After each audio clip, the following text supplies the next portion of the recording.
বাংলাদেশের মানুষকে আর ভুল বোঝানো যাবে না।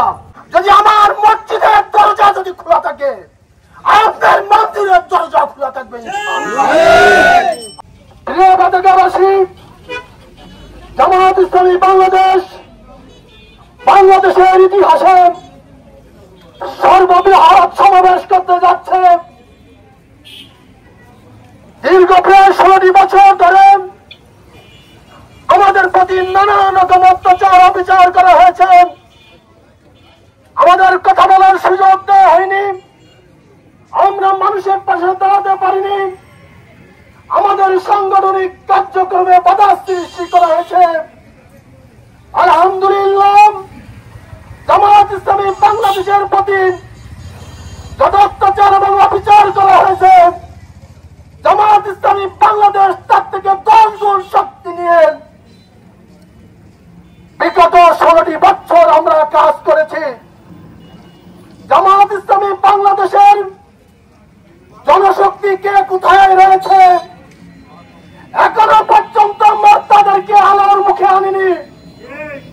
সম্মানিত পতাকাবাসী, এই পতাকাতে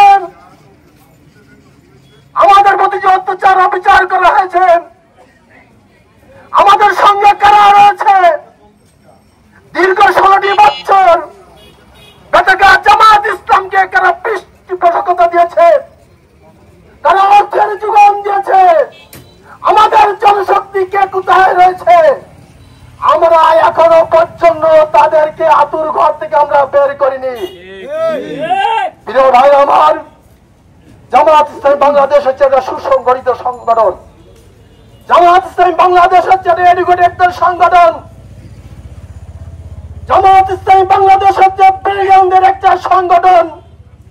আমাদের প্রত্যেকটা কাজ সুসংগঠিত।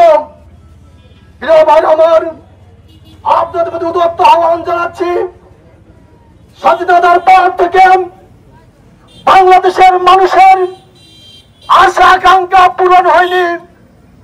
আপনারা সব দল দেখেছেন, একবারের জন্য পরীক্ষামূলক ভাবে জামায়াত ইসলামকে একবারের জন্য দায়িত্ব দেওয়ার জন্য আপনাদেরকে উদাত্ত আহ্বান জানাচ্ছি। আমাদেরকে বারবার বলা হয়েছে, বারবার দেশের মানুষকে ভুল বোঝানো হয়েছে, মাইনরিটি আর মেজরিটির বক্তব্য শোনানো হয়েছে, সাম্প্রদায়িকতার কথা শোনানো হয়েছে, এগুলো বলে বলে নিজেদের স্বার্থকে চরিতার্থ করা হয়েছে। মানুষের মঙ্গলের জন্য কোনো কাজ করা হয়নি। আপনাদের কাছে স্পষ্ট করে বলছি, মাইনরিটি আর মেজরিটি জামায়াত ইসলামীকে বিশ্বাস করে না। জামায়াত ইসলাম বিশ্বাস করে আমরা সবাই মানুষ, আমরা মানুষের প্রতিনিধিত্ব করতে চাই। আমরা মাইনরিটি আর মেজরিটি বলে মানুষের ভিতরে বৈষম্য সৃষ্টি করতে চাই না। আর সাম্প্রদায়িকতার কথা বলে আর বিভিন্ন ট্যাগ লাগিয়ে বাংলাদেশের মানুষকে আর ভুল বোঝানো যাবে না। প্রিয় ভাই আমার, আসুন, আপনাদের কাছে দোয়া চাচ্ছি, সহযোগিতা কামনা করতেছি।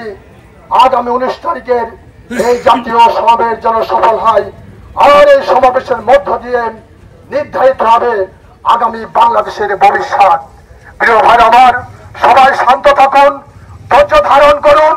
ষড়যন্ত্রকারী যারা ষড়যন্ত্র করবে, যার যার চরিত্র সে কাজ করবে, আমরা সকল অন্যায় কাজকে প্রতিহত ইনশাআল্লাহ করবই করব। প্রিয় ভাই আমার সম্মানিত পতাকাবাসী, যদি আমার দোকানটা যদি নিরাপদ থাকে, আপনার দোকানও নিরাপদ থাকবে। যদি আমার মসজিদের দরজা যদি খোলা থাকে, আপনার মন্দিরের দরজা খোলা থাকবে ইনশাআল্লাহ। আসুন, ঐক্যবদ্ধ ভাবে আগামী যে নতুন বাংলাদেশ, নতুন বন্দোবস্তের কথা বলা হচ্ছে, ইনসাফ এবং ন্যায়ের ভিত্তিতে আগামী দিন সোনার বাংলা গড়ব, যে বাংলায় ধনী গরিব শ্রেণী নির্বিশেষে সকলে মিলেন, সকল ধর্মের সকল বর্ণের মানুষেরা ঐক্যবদ্ধভাবে বসবাস করব, এই আশাবাদ কামনা করে আপনাদের সবার কাছে দোয়া আছে। সবার জন্য দোয়া করে আমাদের জন্য দোয়া করবেন। আমরা আগামী শনিবার আমরা ঢাকার উদ্দেশ্যে আমরা রওনা হচ্ছি। আমাদের জাতীয় সমাবেশ যেন সফল হয়, এই দোয়া আপনাদের কাছে চেয়ে আমি আমার বক্তব্যকে এখানে এখানে আমরা শেষ করছি। সবাইকে ধন্যবাদ। আসসালামু আলাইকুম ওয়া রাহমাতুল্লাহি ওয়া বারাকাতুহু।